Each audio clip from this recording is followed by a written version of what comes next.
Hi, I'm Mayor Jen, and welcome to the Melrose Minute, where we bring you news you can use from City Hall. And I'm thrilled to be joined today by staff from our Planning and Community Development Office, Lori Massa, our Director, and Maya Noviski, our Senior Planner. Welcome. Thanks, Mayor. Thank you for being here. So you're both work in our Office of Planning and Community Development, which is a very long title for a department. So let's start with what does your department do? Our department is tasked with protecting and enhancing the quality of life in Melrose. So that includes creating master plans and long-range plans for the city. We also manage some of the capital improvement projects. We write zoning amendments. We administer and apply for grants. We are involved with community development programs. We work on special projects, and we also staff boards and commissions and review all major land use decisions in the city. So that's a pretty big scope for a pretty small department. So first and foremost, thank you for what you do every day for Melrose. And it's a lot of really important stuff, from getting more funding for the city to overseeing some of our larger capital projects, as well as providing support through boards and commissions to private developments. One of the things when you talk about planning that often comes up these days is the MBTA Communities Act. And I'm thrilled to share that Melrose is in compliance thanks to the hard work of your department and others. Can you talk a little bit about why that matters? Sure. Yeah, so the MBTA Communities Law requires that municipalities have zoning that allows new housing in areas served by public transit. And this housing enables walkable neighborhoods and folks to be able to live and work in neighborhoods that are more accessible by public transportation. We have 3 commuter rail stations in Melrose. Very lucky. Yes, so the city is classified as a commuter rail MBTA community. So the law requires that zoning is in place, with the end goal being that multifamily housing is built to meet the needs for more housing in the region, especially around those transit nodes. Yeah.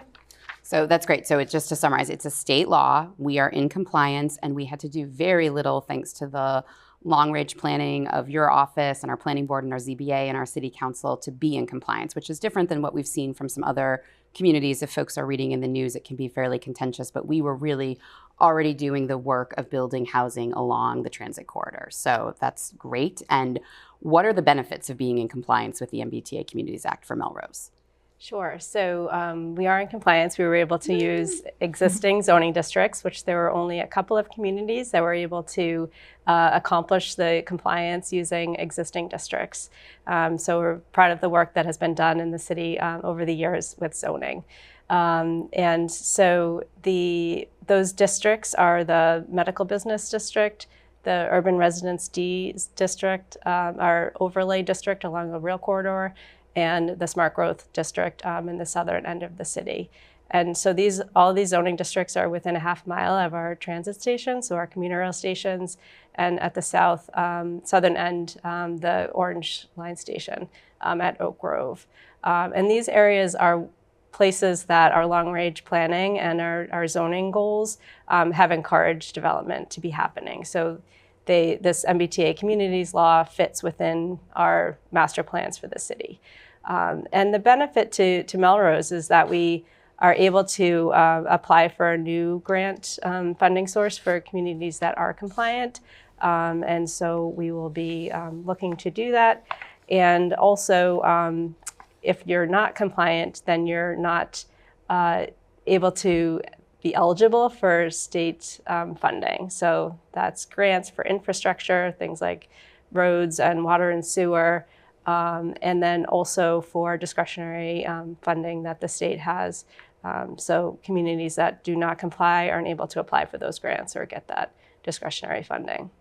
Well, we like grants, so it's important that we're in compliance to just not only unlock new funding, but also ensure that we can continue to access funding that the city has really come to rely on. So it's really important in that regard. And also, we know there is such a huge housing shortage across Massachusetts within Metro Boston. I know we hear from residents every day who are concerned about wanting to right size out of a single family home and feeling like there isn't an option for them in Melrose, or folks who grew up here and want to come back into Melrose to raise their families and just not having options. So it's so important, the work that we're doing, not only to be in compliant with the law, but also to be ensuring that we can be a community where people can live throughout their lifespan. So thank you. I'm really proud of that work that you've all done. Speaking of development, can you talk about some of the other ways in which your office is involved, particularly through our boards and commissions when there is private development, where a private developer comes in and buys a private parcel of land and wants to build something other than what already exists there? Sure. So our office helps all the land use boards in the city. So that's the Planning Board, the Zoning Board of Appeals, the Historic District Commission, and the Conservation Commission. And so those boards and commissions look at our local ordinances and reviewing projects. And our office helps to get information to them and to the public about those projects. So you can find a lot of information on the planning department page on the city's website, where we post information about the public hearing process and review process, and also case materials for the applications that those boards and commissions are reviewing.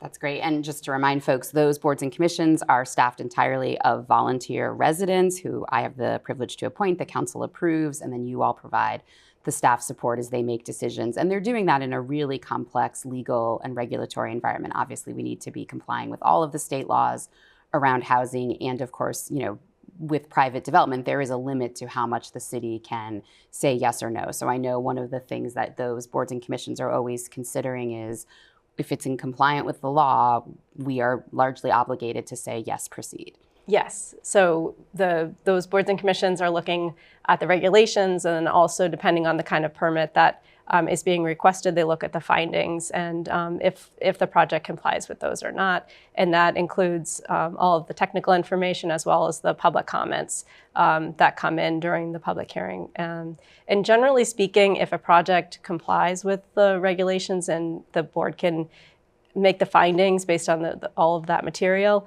generally speaking, the boards and commissions need to approve the project, and they can place conditions, but generally allow for the projects to move forward. And we're grateful to those folks serving for the work that they do, and you all for supporting them.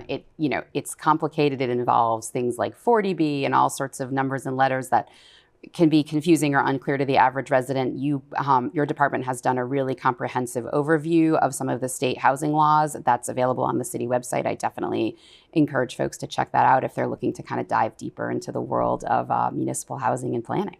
And I'll just add that the boards are made up of technical experts in their fields. So we have architects and lawyers and engineers. So the folks that are volunteering and looking at these projects do have a lot of knowledge and bring a lot of expertise to the table.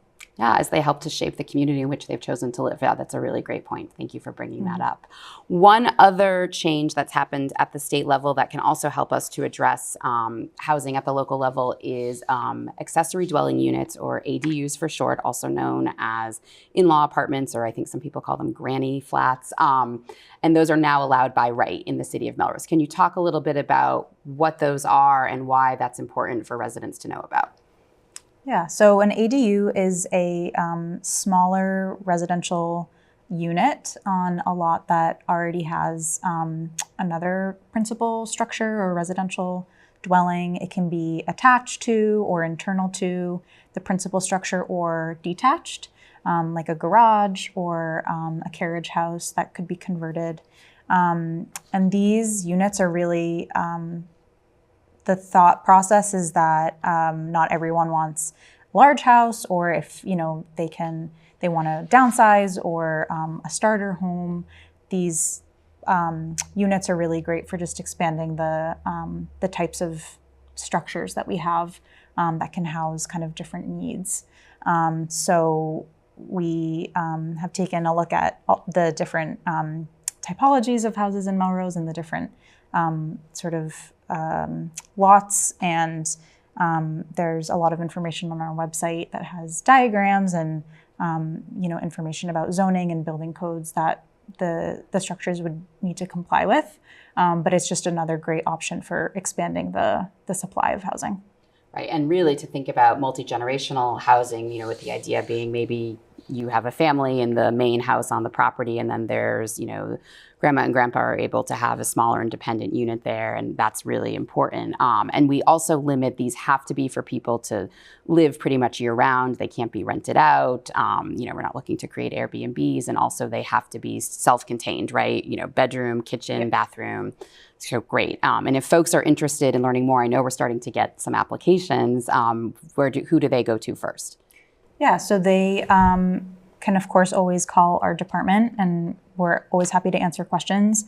They can also apply for a building permit online.